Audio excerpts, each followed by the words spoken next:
hard to capture. Extravagant, resurrect the track and it's militant. And I react like a convict and start killing. It's manifesting. The gods work like appliances, dealing in my psyche.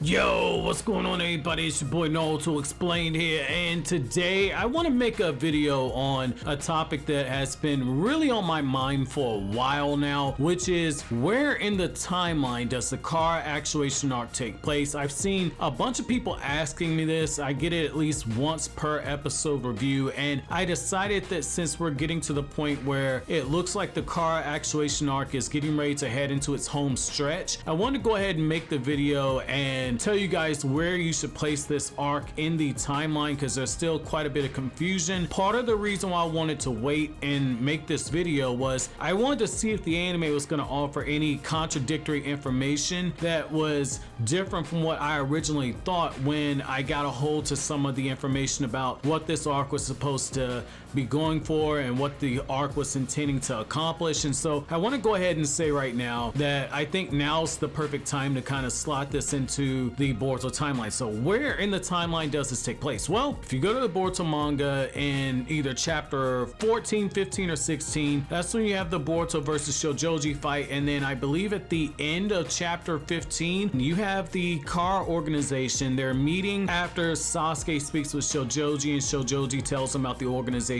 known as Kara. Well, at the end of that arc right there, at the end of that Mujina Bandits arc, you have Kara meeting, and we saw Kara meeting the anime. However, that, contrary to what a lot of people are telling you, that was not the meeting that took place in the manga. That's not the meeting, because when you look at the meeting that takes place in the manga, during that time, they're meeting specifically during that time period to talk about the vessel that has gone missing. And for anime only fans, the vessel is a very important character who has not popped up in the Boruto anime officially yet. So I would definitely say you want to keep your eyes open for that. But the events of this arc still take place in the immediate aftermath of the Mujina Bandits arc. So we're not too far removed from the Boruto versus Shojoji stuff. That's part of the whole reason why Boruto, when he had an opportunity to fight Shojoji in this last episode, that's part of why Boruto still had a knee-jerk reaction to, oh my god, I gotta fight this guy by myself. That's part of the reason why, because we're not too far removed from that time period. And so the reason why this is so important is what the anime is doing here is the anime is giving us more space. They're creating more space before we get to the actual Owl arc of the Boruto story, because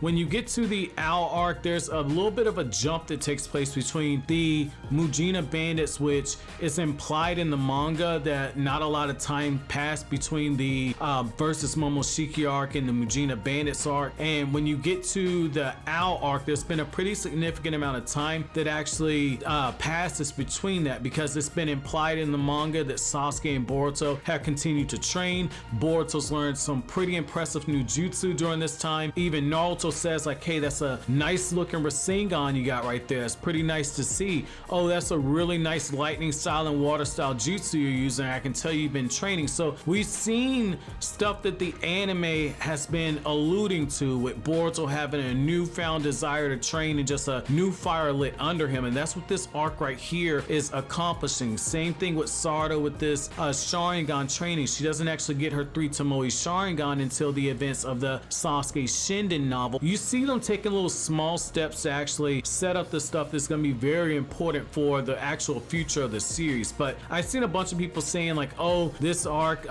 this meeting, you know, they're rewriting the whole story, they're rewriting everything, and certain characters no longer going to be the vessel. We're not actually going to be seeing them transported. And I completely disagree with that. I think people are just getting very impatient because the character that they want to see has been teased in the openings, and yet we've not actually seen him in the anime yet. I think people are just getting impatient. But I think the most logical thing as far as what you can look at for a Boruto timeline is you have the versus Momoshiki arc, and then you got the Hozuki Castle portion of the Mujina Bandits arc. You have the main Mujina Bandits arc portion of the story, and then you have this Kara Actuation arc, and then you'll have the events that happen happen in chapter 16, or excuse me, in chapter 15, when the Kara organization meets at the very end of the chapter, and when they're all assembling, you have this line where Jigen looks around at everybody and he says, "It's time for us to begin." And it goes directly after that into the conversation about the vessel going meeting, and then you have the